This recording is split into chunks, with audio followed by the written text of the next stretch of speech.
ریورزل readers, تو کیسے ہیں آپ سب؟ امید ہے آپ سب خیریت سے ہوں گے۔ کہانی نمبر 3 ہے بنی کی سزا، از قلم کرن شہزادی۔ میرا نام سمیرا ہے اور یہ کہانی صرف میری نہیں بلکہ اس خاموش رسم کی ہے جسے بنی کہتے ہیں۔ میں ایک چھوٹے سے گاؤں میں پیدا ہوئی جہاں عزت کا مطلب عورت کی خاموشی ہوتا ہے اور فیصلہ صرف مرد کرتے ہیں۔ ہمارے گاؤں میں 2 بڑے خاندان تھے، ملک خاندان اور خان خاندان۔ دونوں کے درمیان پرانی دشمنی تھی۔ یہ دشمنی اتنی گہری تھی کہ لوگ بھول چکے تھے کہ اصل وجہ کیا تھی۔ ایک چھوٹے سے جھگڑے نے آگ میں تیل ڈال دیا اور ایک رات ایسا حادثہ ہوا جس نے میری زندگی بدل دی۔ رات کا وقت تھا، اندھیرا گہرا ہو چکا تھا۔ ملک خاندان کے ایک نوجوان اور خان خاندان کے لڑکے کے درمیان لڑائی ہو گئی۔ چند لمحوں میں گولیاں چل گئی اور ایک لڑکا زخمی ہو کر گر گیا۔ پورے گاؤں میں شور مچ گیا، خون ہو گیا۔ اس قتل کا الزام میرے بڑے بھائی پر لگا، حالانکہ وہ موقع پر موجود بھی نہیں تھا۔ لیکن گاؤں میں انصاف عدالتوں سے نہیں جرگے سے ہوتا ہے، اور جرگہ وہ تھا جس میں عورت کی آواز نہیں سنی جاتی تھی۔ جرگہ بیٹھا، بزرگوں نے فیصلہ سنایا۔ خون کا بدلہ خون نہیں بلکہ صلح چاہیے۔ لیکن صلح کا طریقہ وہ تھا جس نے مجھے توڑ دیا۔ انہوں نے کہا، خان خاندان کی ایک لڑکی کو منی دیا جائے گا۔ مجھے پہلی بار پتہ چلا کہ منی کا مطلب کیا ہے۔ منی کا مطلب ایک لڑکی کو دشمنی ختم کرنے کے لیے دوسرے خاندان کے حوالے کر دینا، جیسے وہ انسان نہیں ایک چیز ہو۔ میری دنیا کا خاتمہ۔ میں اس وقت صرف 16 سال کی تھی۔ میں نے رو کر اپنی ماں سے پوچھا، امی کیا میں چیز ہوں؟ وہ کچھ نہیں بولی۔ میرے ابو نے صرف کہا، بیٹا ہمارے پاس کوئی راستہ نہیں۔ یہ وہ لمحہ تھا جب میں نے سمجھا کہ بعض گھر اپنی بیٹیوں کو بچاتے نہیں قربان کر دیتے ہیں۔ کچھ دن بعد خان خاندان کے لوگ ہمارے گھر آئے۔ خاموشی تھی، کوئی خوشی نہیں تھی۔ میں نے اپنی ماں کو آخری بار دیکھا۔ وہ رو رہی تھی لیکن کچھ کر نہیں سکتی تھی۔ مجھے گاڑی میں بٹھایا گیا اور میں اپنے گھر کو پیچھے چھوڑ کے چلی گئی۔ خان خاندان کا گھر بہت بڑا تھا لیکن میرے لیے وہ قید خانہ تھا۔ مجھے وہاں دلہن نہیں جرگے کی سزا سمجھا جاتا تھا۔ گھر کے لوگ مجھے عزت سے نہیں دیکھتے تھے۔ ایک عورت نے کہا، یہ وہ لڑکی ہے جس نے ہمارے بیٹے کی زندگی خراب کی۔ میں حیران تھی، میں نے کچھ نہیں کیا تھا، پھر بھی مجرم تھی۔ لیکن اس گھر میں ایک شخص ایسا بھی تھا جس نے پہلی بار مجھے انسان سمجھا۔ وہ تھا احسن، اسی خاندان کا بڑا بیٹا۔ وہ زیادہ بات نہیں کرتا تھا لیکن اس کی آنکھوں میں سوال تھے۔ ایک دن وہ میرے پاس آیا، تم یہاں خوش ہو؟ میں ہنس پڑی، تمہیں کیا لگتا ہے؟ وہ خاموش رہا، پھر اس نے آہستہ سے کہا، یہ سب غلط ہے لیکن یہاں کوئی کچھ بدل نہیں سکتا۔ یہ پہلا شخص تھا جس نے میری تکلیف کو سمجھا۔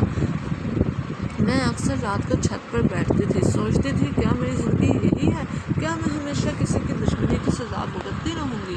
ایک دن مجھے احساس ہوا، میں صرف ایک لڑکی نہیں ہوں، میں ایک فیصلہ ہوں اور میری زندگی کسی اور کی دشمنی کا نتیجہ ہے۔ لیکن مجھے نہیں معلوم تھا کہ یہ کہانی ابھی ختم نہیں ہوئی، یہ تو ابھی شروع ہوئی تھی۔ دن گزرتے گئے، میں اس گھر میں رہ تو رہی تھی لیکن میرا دل ہر روز ٹوٹ رہا تھا۔ کوئی مجھ سے سیدھی بات نہیں کرتا تھا۔ کچھ لوگ مجھے حقارت سے دیکھتے، کچھ خاموش رہتے اور کچھ صرف مجھے یاد دلاتے، تم یہاں خوشی سے نہیں آئی ہو، تم سزا ہو۔ یہ جملہ ہر روز میرے اندر کچھ مار دیتا۔ لیکن ایک چیز مختلف تھی، احسن۔ وہ مجھے کبھی برا نہیں کہتا تھا۔ ایک دن میں کچن میں رو رہی تھی، وہ چپکے سے آیا، تم ہمیشہ روتی رہو گی؟ میں نے آنکھیں صاف کی، میرے پاس اور کیا بچا ہے؟ وہ خاموش رہا، پھر بولا، یہ سب غلط ہے لیکن سچ کہنا آسان نہیں یہاں۔ یہ پہلی بار تھا کہ کسی نے میرے درد کو قبول کیا تھا۔ ایک دن گھر میں بڑی بحث ہو رہی تھی۔ میں نے دروازے کے پیچھے سے سنا، اگر وہ لڑکی نہ آتی تو شاید سب کچھ ٹھیک ہو جاتا۔ میں چونک گئی، میں نے سوچا کیا واقعی میری موجودگی مسئلہ ہے؟ رات کو احسن چھت پر بیٹھا تھا، میں اس کے پاس گئی، تم سچ جانتے ہو نا؟ وہ کچھ دیر خاموش رہا، پھر بولا، اس دن اصل میں میرے چچا نے غلطی کی تھی لیکن جرگے میں سچ دب گیا۔ میں حیران رہ گئی، تو پھر مجھے کیوں سزا دی گئی؟ اس نے میری طرف دیکھا، کیونکہ یہاں سچ نہیں طاقت چلتی ہے۔ مجھے پہلی بار احساس ہوا میں کسی جرم کی سزا نہیں کاٹ رہی، میں صرف ایک سیاست کا حصہ تھی۔ میری آنکھوں میں آنسو آ گئے، تو میں بے قصور ہوں؟ وہ بولا، ہاں لیکن یہاں بے قصور ہونا بھی جرم ہے۔ ایک رات بارش ہو رہی تھی، میں کمرے میں بیٹھی تھی۔ احسن آیا، اس نے چائے میرے سامنے رکھی، یہ پی لو۔ میں نے پہلی بار اس کی طرف دیکھا، تم کیوں میری مدد کر رہے ہو؟ وہ خاموش رہا، پھر آہستہ سے بولا، کیونکہ میں ہر روز تمہیں ٹوٹتے ہوئے نہیں دیکھ سکتا۔ لیکن اس رات کچھ ایسا ہوا جس نے سب کچھ بدل دیا۔ گھر کے بزرگوں کو شک ہو گیا تھا کہ احسن میرے ساتھ نرم رویہ رکھتا ہے۔ ایک رات دروازے پر زور سے دستک ہوئی۔ ایک رات دروازے پر زور سے دستک ہوئی۔ احسن باہر آؤ۔ میں کام کے گھر کے لوگوں نے احسن کو گھیر لیا۔ تم اس لڑکی کے قریب کیوں جا رہے ہو؟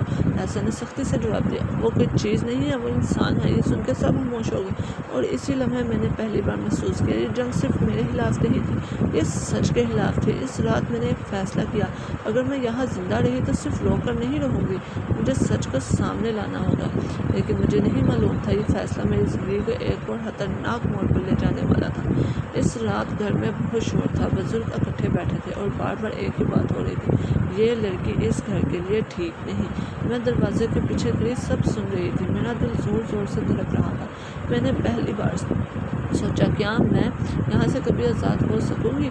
اچانک احسن اندر آیا، اس کا چہرہ سخت تھا۔ اس نے سب کے سامنے کہا، بس کریں، یہ سب جھوٹ ہے۔ سب خاموش ہو گئے۔ ایک بزرگ نے غصے سے پوچھا، تم ہمیں سکھاؤ گے؟ احسن نے جواب دیا، میں سچ بتاؤں گا، اس لڑکے کی موت حادثہ تھی اور اصل الزام غلط تھا۔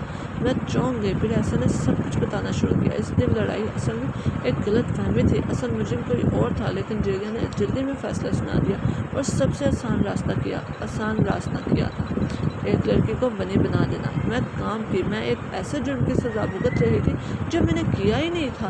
میں پہلی بار سب کے سامنے آ گئی، میں نے کیا کیا ہے، میں کیوں سزا بھگت رہی ہوں؟ کمرے میں خاموشی چھا گئی، کسی کے پاس جواب نہیں تھا۔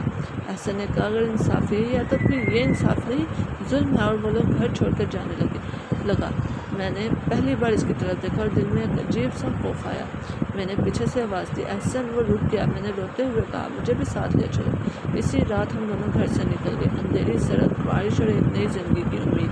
میں پہلی بار آزاد تھی، لیکن ٹوٹی ہوئی۔ کچھ مہینوں بعد خبر آئی، اصل ملزم سامنے آ گیا تھا اور جرگے کا فیصلہ غلط ثابت ہوا۔ لیکن اس وقت میں وہ سب کچھ کھو چکی تھی جو میں نے جیا تھا۔ آج بھی جب میں پیچھے دیکھتی ہوں پھر تو ایک ہی بات یاد آتی ہے، بنی صرف ایک رسم نہیں، یہ ایک ٹوٹی ہوئی زندگی کا نام ہے۔ احترام، ماں باپ کی محبت اور یہ معاشرے کا فیصلہ۔ کبھی کبھی ایک غلط فیصلہ پوری زندگی بدل دیتا ہے اور کچھ زخم ایسے ہوتے ہیں جو کبھی بھی بھر نہیں پاتے۔ ختم شد۔ امید ہے کہانی پسند آئے گی۔ Please like, share and subscribe to my channel.